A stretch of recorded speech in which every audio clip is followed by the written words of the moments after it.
할렐루야. 이 저녁에도 천국을 향해서 힘차게 달려가시길 바랍니다. 오늘은 우리가 고린도전서 24번째 시간으로 걸림돌이 되지 말라라는 제목으로 같이 말씀을 나누도록 하겠습니다. 걸림돌이 되지 말라. 지난주에는 고린도전서 10장에서 우상 제물의 문제에 대한 결론을 사도 바울이 내렸습니다. 8장에서부터 계속된 문제였죠. 8장에서 우상 제물 문제, 먹어도 되느냐 먹으면 안 되느냐, 그걸 가지고 서로 이렇게 분리가 돼서 싸움이 일어났어요. 그래서 지식이 있다고 하는 사람들은 우상은 아무것도 아니요, 하나님 외에 신은 없다. 그러니까 우상에게 드려진 제물은 먹어도 된다. 그럴 때 바울이 그것 때문에 뭐라 그랬어요?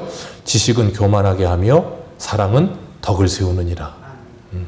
그렇기 때문에 안다고 하는 지식 때문에 모르는 사람을 무시하지 말라는 거예요. 우리가 내가 옳다고 생각하는 것, 내가 맞다고 하는 것 때문에 나는 맞고 너는 틀리다. 내가 맞는 건 천하불변의 진리다. 내가 알고 있는 것이 진리고 너는 잘못되었다. 그러다 보면 사람들은 자꾸 어떻게 돼요? 무례해집니다. 내가 맞거든요. 그리고 상대방이 틀렸어요. 그러면 상대방을 너무 함부로 하고 무례히 대해요. 그러면 바울이 그걸 뭐라 그랬어요? 고린도전서 8장 2절 우리 한 군데만 읽어봅니다. 고린도전서 8장 2절입니다. 8장 2절 같이 읽습니다. 시작. 만일 누구든지 무엇을 아는 줄 생각하면 마땅히 무엇을 아는 줄로 생각하면, 아는 줄로 생각한다는 말은 모르는 사람을 뭐 했다는 거예요? 무시했다는 거예요. 교만하게. 그러면 그 사람은 뭐 한 거라고요? 마땅히 알 것을 알지 못하는 것이다. 제대로 알지 못하고 있는 것이다 라고 말을 하면서 알고 있어도 다른 사람을 위해 목소리를 낮추고 설득하고 그가 받아들이지 않는다면 기다려줄 수도 있어야 한다. 그것이 아는 것이다. 그렇게 말하고 있는 겁니다. 그래서 우리는 내가 무엇인가를 알고 있다면, 그걸 정말로 확실히 알고 있다면 뭐 할 수 있어야 돼요? 져줄 수 있어야 돼요. 내가 맞고 내가 안다면 죽어도 질 수 없어 라고 말을 하면 오히려 가장 어리석은 사람이 되는 거예요. 그래서 9장에서 사도의 권리를 바울이 뭐 했어요? 쓰지 않았다 그랬잖아요. 마땅히 쓸 수도 있는데도 쓰지 않았어요. 왜요? 고린도 교회 성도들이 오해하니까. 그렇다면 내가 당연히 써도 되는 권리를 사용하지 않으면서 너희들이 오해하지 않고 복음을 받아들일 수만 있다면 괜찮다. 그래서 이웃을 사랑하기 위해 자기의 권리를 포기했습니다. 그리고 10장에서 우상을 피하라 그러면서 모든 것이 가하지만 모든 것이 덕을 세우는 것이 아니고, 모든 것이 가하지만 모든 것이 유익한 거 아니다. 그러니 다른 사람에게 덕을 세우고 유익하게 하는 일을 위해서 하라. 그러면서 다른 사람의 양심을 위해서 조심하고 먹든지 마시든지 뭘 하든지 뭐 하라 그랬어요? 하나님의 영광을 위해서 하라. 그 하나님의 영광을 위한 게 뭐예요? 다른 사람들을 위해서 하지 않을 수 있는 것. 다른 사람들의 약점을 담당해 줄 수 있는 것. 그래서 해도 되고 하지 않아도 되는 이 아디아포라는 문제, 진리의 문제가 아닌 것. 진리의 문제가 아닌 모든 것에 있어서는 뭐 할 수 있어야 된다는 거예요? 절 줄 수도 있고 양보해 줄 수도 있고 배려해 줄 수도 있어야 된다는 거예요. 그것이 뭐예요? 하나님의 영광이 되는 겁니다. 그렇기 때문에 사도 바울이 로마서 15장에서도 그러잖아요. 약점을 담당하고 너희 기쁨이 아니라 그들의 기쁨을 위하며 그리스도께서 너희들을 받음으로 하나님 영광된 것처럼 너희도 서로 받으라. 그것이 성도의 성숙함이다. 그러면서 오늘 1절에 뭐라 그래요? 1절 바울이 내가 그리스도를 본받은 자가 된 것 같이 너희도 나를 뭐하라? 본받으라. 왜요? 사도 바울이 지금 누구를 본받고 있다고요? 예수 그리스도를 본받고 있어요. 그렇기 때문에 우리는 그 바울을 바라보면서 뭐예요? 그리스도를 본받는 삶을 사는 거예요. 그렇기 때문에 우리가 좋든 싫든 항상 기억해야 될 것, 나는 다른 사람에게 본이 되고 있다는 걸 기억하시길 바랍니다. 이건 좋든 싫든 어쩔 수 없어요. 가정에서 부모는 자녀들의 본입니다. 내가 본을 받으라고 하든 본을 받지 말라고 하든 어쩔 수 없어요. 자녀는 부모를 보면서 따라옵니다. 교회에서 먼저 신앙생활 하신 분들은 교회 처음 온 분들의 뭐가 돼요? 본이 됩니다. 어쩔 수가 없어요. 우리 주일학교 아이들도 예배의 태도가 많이 좋아졌거든요. 근데 처음에는 뭐 장난이 아니었어요. 정말 장난 아니었습니다. 막 일어나고 점프하고 넘고 막 눕고 막 서로 싸우고 난리도 아니었어요. 그런데 그런 모습 속에 새로운 아이들이 그 모습을 보면 어때요? 문화 충격이 오죠. 문화 충격이 오면서 아이들이 어떻게 생각할까요? 예배 시간에 당연히 그래도 되는 줄 착각을 해요. 그렇기 때문에 먼저 된 자들은 다중된 사람들의 본이 되기 위해 뭐 해야 됩니까? 각별히 조심해야 되는 거예요. 왜? 내가 바로 길이 될 수 있어요. 네, 신앙의 길이 될 수 있다니까, 다른 사람에게는. 내가 원치 않아도 고칠 수가 없어요. 그래서 그리스도인들은 가정에서도 교회에서도 아니면 다른 사람들과의 관계에서도 내가 본이 된다는 걸 기억하시고 항상 조심할 수 있으시길 축복합니다. 그래서 바울은 베드로전서 5장 3절에 이렇게 말해요. 맡은 자들에게 주장하는 자세로 하지 말고 양머리에 본이 되라. 주장하지 말고 본이 되라. 솔선수범하라는 거예요. 그러면 하나님께서 너희들을 때가 되면 높이실 것이다. 그러니 겸손히 본이 되는 자세로 너희들이 살아라. 그러지 않고 본이 되지 않고 주장하는 자세로만 서면 어떻게 돼요? 그걸 오늘 젊은 사람들이 뭐라 그래요? 꼰대라 그러는 거예요. 그러면 꼰대가 되는 거예요. 주장하는 자세만 하면. 오늘 본문 2절에서 16절까지는 여인들이 예배 시간에 옷차림 그리고 이 머리에 쓰는 이 너울에 대한 문제 때문에 문제가 된 것을 이야기하는데, 오늘날은 천주교에서 그런 거 하죠. 여인들이 미사 드릴 때 그걸 뭔가 봤더니 미사보라고 하더라고요. 그걸 이렇게 꼭 쓰고 예배를 드려요. 미사를 드려요. 근데 이 바울 당시에 헬라 사람들, 문화권에 있는 사람들도 여인들이 외출을 할 때는 꼭 머리에 뭘 썼다 그래요. 오늘날 저 중동 가면 여인들이 히잡 쓰잖아요. 그거 참 대단해요. 그 더운데 그걸 다 뒤집어 쓰고 눈만 이렇게 내놓고 그러고 다니기 쉽지 않은데, 그건 그 나라의 뭐예요? 문화예요, 문화. 종교적인 문화긴 하지만 어쨌든 문화란 말이에요. 당시에 헬라 시대에도 그런 문화가 있었어요. 여자들은 가서 머리에 뭘 쓰는 거예요. 이 머리라고 하는 건 사람의 신체에서 가장 높은 자리에 있잖아요. 그러니까 그 머리 위에 뭘 쓴다는 건 뭘 의미하냐면 내가 머리가 아니라는 걸 인정하는 거예요. 그럼 내 머리는 뭐냐면 남편이 내 머리다라는 걸 인정하는 게 머리에 뭘 쓰는 거예요. 그런데 그 머리에 뭘 쓰지 않는 사람들도 있었어요. 그 당시에는 오늘날로 말하면 남편이 아내의 머리다. 말도 안 되는 소리죠. 말도 안 되는 소리입니다. 요즘은 정반대죠. 아내가 남편의 머리입니다. 요즘은 그런 시대를 살고 있는데, 근데 우리나라도 불과 이 남녀 평등이라고 하는 게 있은 지가 얼마 안 됐어요. 예전에는 불과 한 100년? 100년도 전이죠. 아니, 한 50년? 50년 전만 해도 남아 선호 사상이라는 게 있었잖아요. 왜 그래요? 남존 여비의 생각이 이 은연중에 머릿속에 그대로 남아있기 때문에 아들 낳으면 기뻐하고 딸 낳으면 슬퍼했어요. 요즘은 딸 낳으면 기뻐하잖아요. 그리고 이 당시에는 여성들이 사람의 숫자를 헤아릴 때 그 숫자에도 들어가질 않았고요. 투표권도 없었고요. 거의 그냥 여성들은 남성의 어떤 이 소유물 정도로 생각하던 시대예요. 그러다 보니까 여인들이 뭘 이렇게 쓰고 다니는 건 당연한데 그 쓰는 걸 칼룸마라고 하는데, 그걸 쓰지 않는 사람들의 종류가 몇 종류가 있는데, 첫 번째 뭐였냐면 그 당시 고린도 지역에 아프로디테 신전이라고 하는 큰 신전이 있었는데 거기에 신전 창기들이 있었어요. 그 사람들은 그걸 안 썼어요. 그리고 또 한 사람은 누구였냐면, 또 한 부류는 이제 고급 정부들, 이제 몸을 파는데 좀 이렇게 좀 돈을 많이 받고 몸을 파는 그런 사람들, 그런 사람들은 그걸 안 쓰고 다녔다는 거예요. 그러니까 당시 사회 통념상 이건 당연히 써야 되는데 안 쓰면 그런 사람으로 사람들이 당연히 생각하는 시대였어요. 그런데 문제는 뭐냐면 교회 안에서 여성들이 그걸 안 쓰는 사람들이 일어나는 거예요. 왜 안 쓰느냐면 우리는 진리 안에서 자유하다. 진리는 우리를 자유하게 한다. 그런 말을 하기 시작하면서 그걸 잘못 받아들이기 시작한 거예요. 그래서 우리 한 군데가 봅니다. 갈라디아서 3장 28절 한 군데가 보겠습니다. 갈라디아서 3장 28절.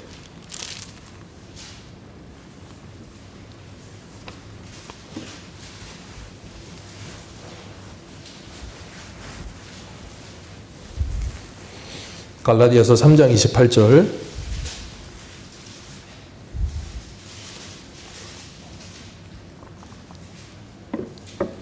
같이 읽겠습니다. 28절 같이 읽습니다. 시작. 너희는 유대인이나 헬라인이나 종이나 자유인이나 남자나 여자나 다 그리스도 예수 안에서 하나이니라. 아멘.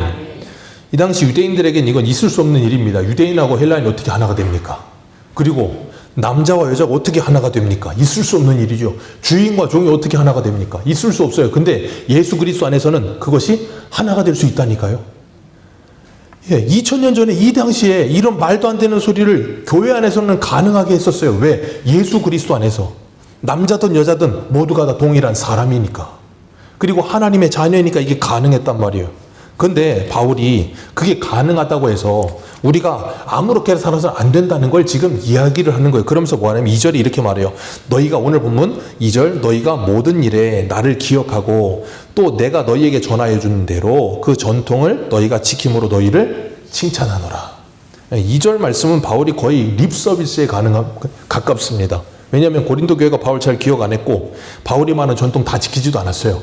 근데도 바울이 이제 좀 입 바른 말을 하기 위해서 이제 앞에 이제 좀 깔아주는 거예요. 그러면서 3절에 뭐라 그러냐면 그러나 나는 너희가 알기를 원하노니 각 남자의 머리는 누구요? 그리스도요. 여자의 머리는 남자요. 그리스도의 머리는 하나님이시라. 자, 여성들이요. 여자들의 머리는 누구라고요? 여자들의 머리는 누구라고요? 남자입니다. 아멘이십니까? 이런 말을 들으면 우리는 대번에 뭐가 생각이 들어요? 남자는 하늘, 여자는 땅. 자, 그러면 그 다음에 뭐라 그랬어요? 그리스도의 머리는? 그러면 하나님은 하늘. 그럼 그리스도는 땅입니까? 아니에요. 성부 하나님, 성자 하나님, 성령 하나님, 하나님이십니다.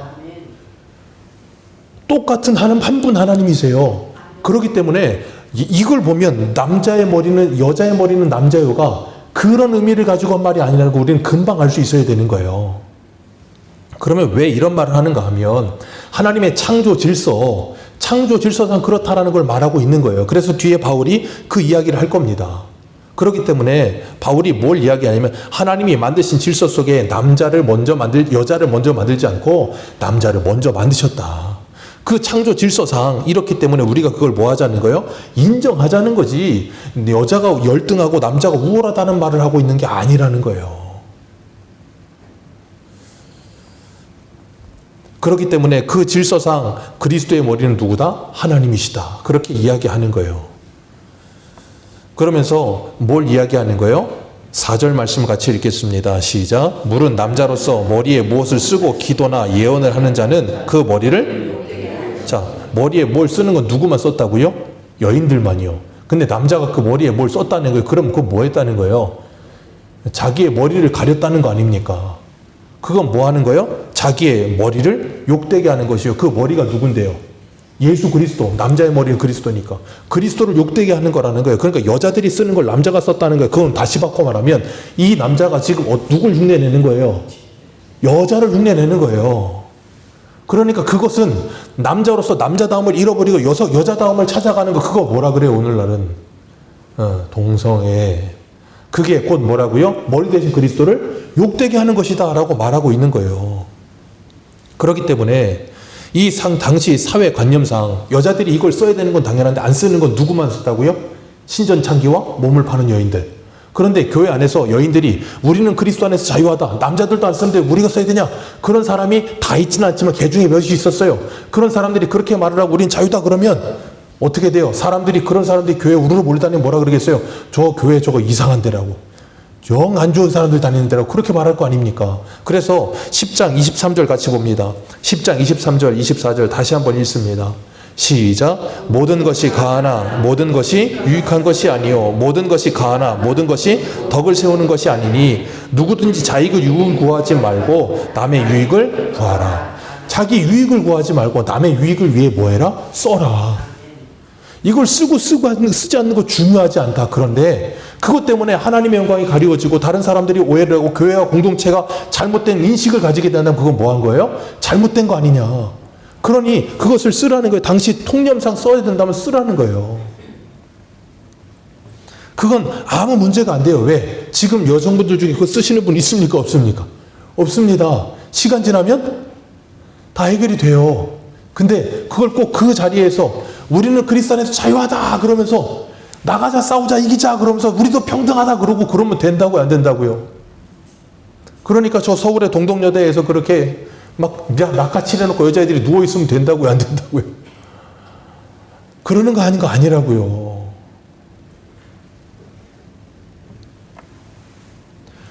그러니까 당시의 사회적 관념과 통념상 해야 되는 일을 하지 않으면서 막 나는 자유야 라고 말을 하는 것처럼. 그러니까 우리나라도 그랬어요.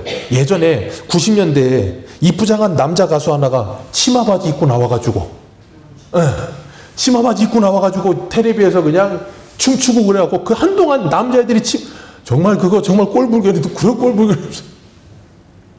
그 사회 통념상 누가 봐도 그건 아니잖아요. 근데 그게 가능한 나라가 있어요. 저 네덜란드 튤립의 나라 가면 뭐 이거 악기 부는 사람들 그거 치마 입고 있잖아요.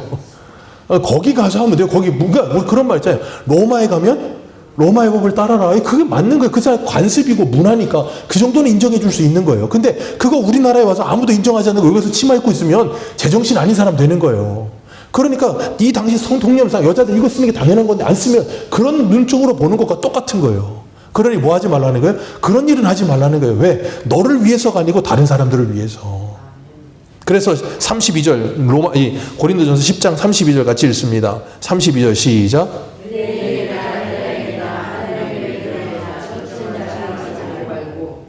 네, 유대인에게나 다시 한번 읽습니다. 시작.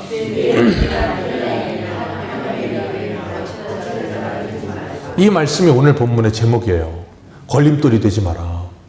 유대인이랬든 헬라인이랬든 교회가 됐든 누구에게든 걸림돌이 되지 말아라. 그리고 나와 같이 모든 일에 모든 사람을 오하게 하고 기쁘게 하여 자신의 유익을 구하지 아니하고 많은 사람이 유익을 구하여 그들을 구원을 받게 하라. 이거 누가 하신 일인데요? 예수님께서 하셨잖아요. 자기를 기쁘게 하지 않고 하나님을 기쁘시게 하고 우리를 기쁘게 하기 위해 십자가에 죽기까지 우리를 사랑해 주셨잖아요. 그런 것처럼 우리가 이웃을 사랑한다면 그렇게 살라는 거예요. 그래서 바울이 뭐래요? 내가 그리스도를 본받은 것처럼 너희도 나를 그렇게 본받는 삶을 그렇게 살아가자는 걸 말하고 있는 거예요. 그러니까 오늘날 우리가 정말 남자가 남자다움을 견지하고 여자가 여자다움을 견지하는 것은 하나님의 영광이 되는 일입니다. 남자가 일부러 여자 되려고 할 필요 없어요. 여자가 자꾸 남자다워지려고 할 필요도 없어요. 오늘날은 자꾸 여성분들이 남녀평등을 주장하면서 요즘은 남녀평등을 넘어서 이제 역차별이 돼가는 시대인데 자꾸 그 여자 인권 상승을 위해서 말하시는 그 페미니스트 분들이 자꾸 남자와 여자는 평등해야 된다 그러면서 막 말도 안 되는 논리적으로도 말도 안 되는 일들을 자꾸 주장합니다. 그럴 필요가 없어요. 여성은 여성다움을 가지는 게 가장 아름다운 거예요. 남성은 남성다움을 가지는 게 가장 아름다운 겁니다. 그래서 오늘 바울이 뭐라 그래요? 이 14절, 15절 같이 읽겠습니다. 14절과 15절입니다. 시작.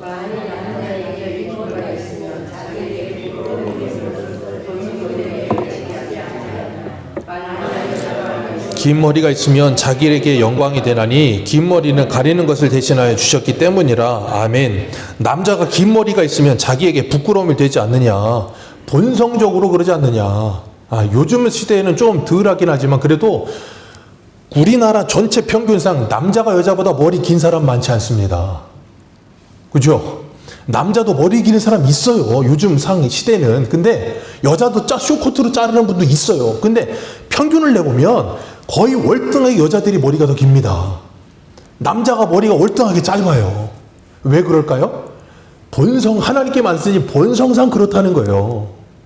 그렇기 때문에 그 본성을 일부러 거스를 필요는 없어요. 하나님이 만들어둔 창조 질서잖아요. 그러니까 하나님이 나를 이렇게 만들어놓은 그대로 내 모습 이대로 만족하는 것이 뭐예요? 하나님의 영광이 되는 거예요. 왜 하나님 나를 이렇게 만드셨을까? 그건 이미 하나님이 계획하시고 작정하셔서 만들어놓은 모든 것들을 뭐 하는 거예요? 부인하는 일이 되는 거잖아요. 그래서 7절 말씀에 이렇게 말해요. 남자는 하나님의 형상과 영광이니 그 머리는 마땅히 가리지 않는 거니요 여자는 남자의 영광이니라. 그러면서 남자가 여자에게 난 것이 아니요 여자가 남자에게서 났으니 또 남자가 여자를 위하여 지음받은 것이 아니요 여자가 남자를 위하여 지음받았느니라. 이런 말씀만 들으면 이제 남자들은 이제 거 봐라 그렇게가 되는데 그 다음에 바울이 그래서 뭐라 그래요? 11절 같이 읽습니다. 시작. 그러나 주 안에서 남자 없이 여자만 있지 않고 여자 없이 남자만 있지 아니하니라. 이는 여자가 남자에게서 난 것 같이 남자도 여자로 말미암아 났음이라. 그러므로 모든 것이 하나님께로 났느니라. 네. 남자 없이 여자만 있을 수 없고 여자 없이 남자만 있을 수 없습니다. 이 세상에 존재하는 아담 이외에 이 세상에 존재하는 모든 남자는 어머니 뱃속에서 태어납니다. 그렇잖아요. 어머니 없이 어떻게 태어나요? 있을 수 없는 일입니다.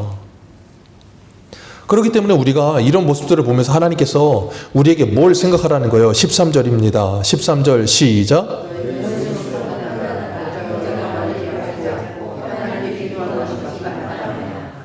너희는 스스로 판단해봐라.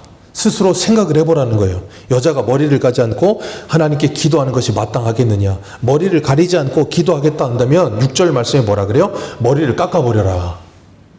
민머리 만들어버리라는 거예요. 그리고 민머리가 부끄럽거든 뭐하랴? 가려라. 이 당시에 머리를 여자가 깎는다는 건 굉장히 드문 일이에요. 죄를 지은 사람, 그 중에서도 죄질이 안 좋은, 이제 다른 남자랑 그런 간음을 하거나 그런 죄질이 안 좋은 여인들을 머리를 깎아버렸어요. 그랬기 때문에 너희들이 머리 가리는 게 싫으면 머리를 깎아버리라는 거예요. 그 말은 뭐예요? 너희들의 남편을 그렇게 욕되게 하고 있는 거라는 거예요. 그러니까 오늘날로 말하면 여자가 머리를 쓰지 않는다는 것이 아니라 여인들이 남편들을 욕되게 하는 행동을 한다면 그게 된다는 거예요? 안 된다는 거예요? 그건 안 된다는 거예요. 왜? 하나님께서 사람을 만드실 때 어떻게 만드셨습니까? 남자와 여자로. 누구의 형상을 따라? 하나님의 형상을 따라. 그러면 남자도 하나님의 형상을 따라 창조됐고 여자도 하나님의 형상을 따라 창조됐습니다. 맞습니까? 그죠? 그러면 하나님께서 결혼을 말씀하시면서 그 둘이 한 몸이 되어 하나가 될지라. 자, 그 상태가 뭐예요? 하나님의 형상. 남녀가 하나 되어 한 몸이 된 상태가 하나님의 형상이라고요. 그러면 그 상태로 있을 때 그것이 가장 하나님 보시기에 좋은 것이지, 남자가 여자를 함부로 대하거나 여자가 남부를 함부로 대하는 게 그게 가능한 일이라는 거예요? 아니라는 거예요.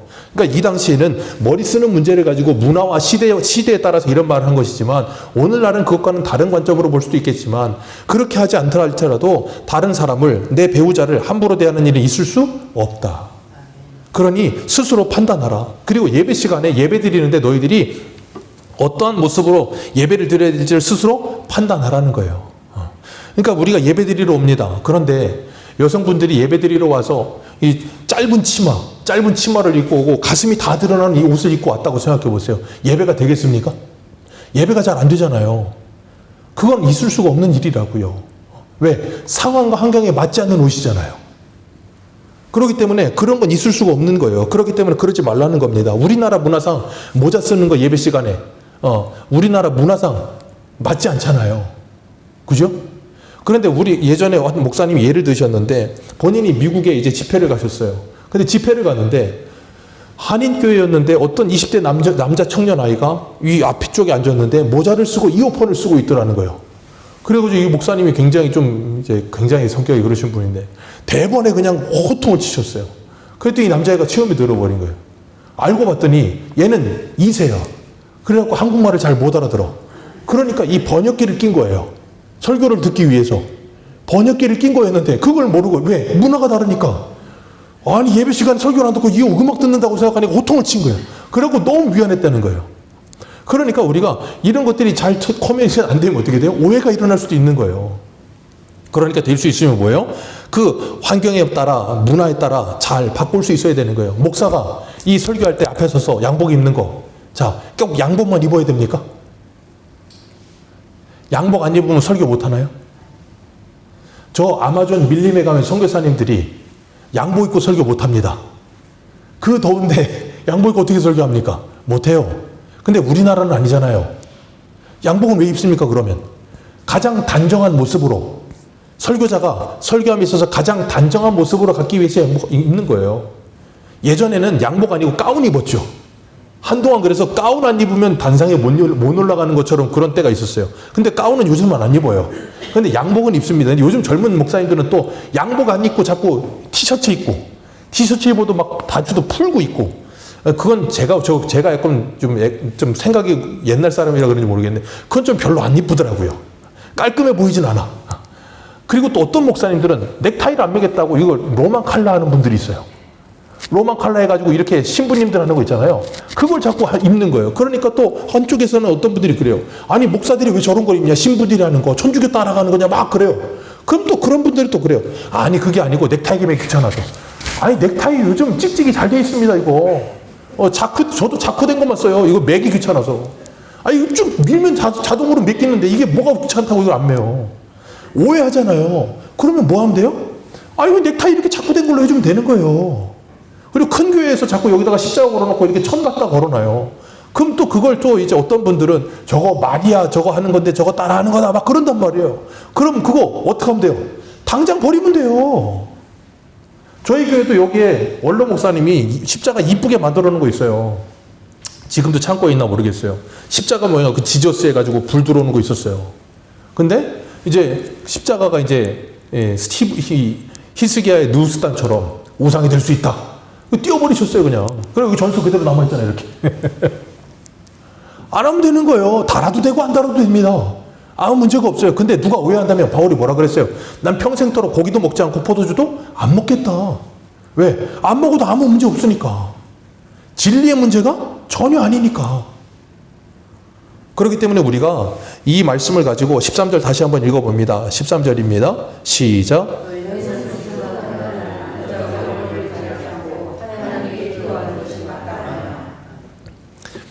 그러니 너희들은 뭐하라? 스스로 판단해라. 이게 진리의 문제가 아니라 할지라도 다른 사람들에게 덕이 되지 않고 유익이 되지 않는다면 뭐 해라?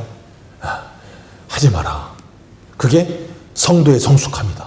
여자들이 머리 쓰는 것 시간이 지나면 해결된다. 그러니 그 당시에 문화가 그렇다면 뭐 해라? 그냥 써줘라. 그거 쓴다고 죽는 문제 아니지 않느냐. 그러니 그거 가지고 싸우지 말고 뭐 뜯어 고친다, 개혁한다 그러지 말고 기다려주라는 거예요. 시간이 약입니다. 시간이 흘러가면 자연스럽게 바뀔 건 진리가 아닌 건 바뀌게 돼 있어요.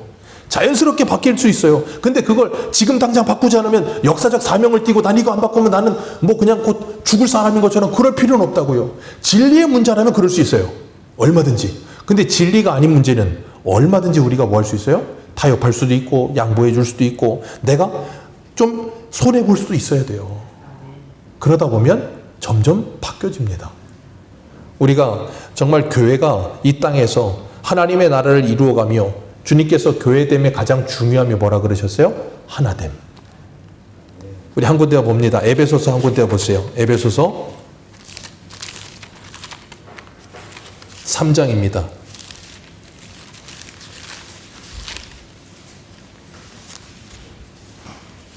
죄송합니다. 에베소서 4장입니다. 에베소서 4장.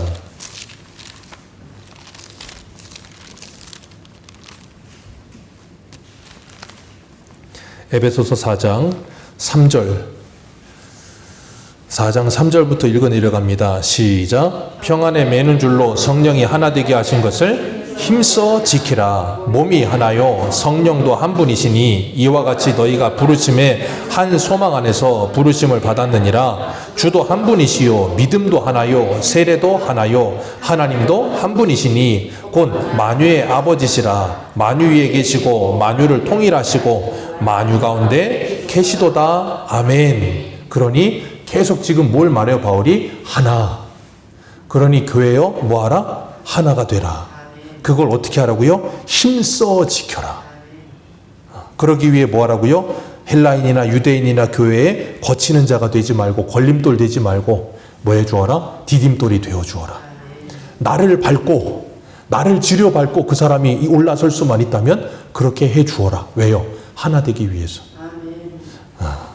우리가 그것을 위해 부르심을 받았다는 것을 기억하시고 우리 스스로 내가 정말 예수 그리스도를 바라보며 그리스도께서 나에게 나를 따라오라 하셨는데 나는 정말 지금 그리스도를 따라가고 있는가 스스로를 판단해 보시고 하나 되게 하기 위해 내가 어떻게 살고 있는가 다시 한번 판단해 보시며 정말 예수 그리스도를 본받는 저와 여러분들 되시기를 축복합니다. 기도하겠습니다.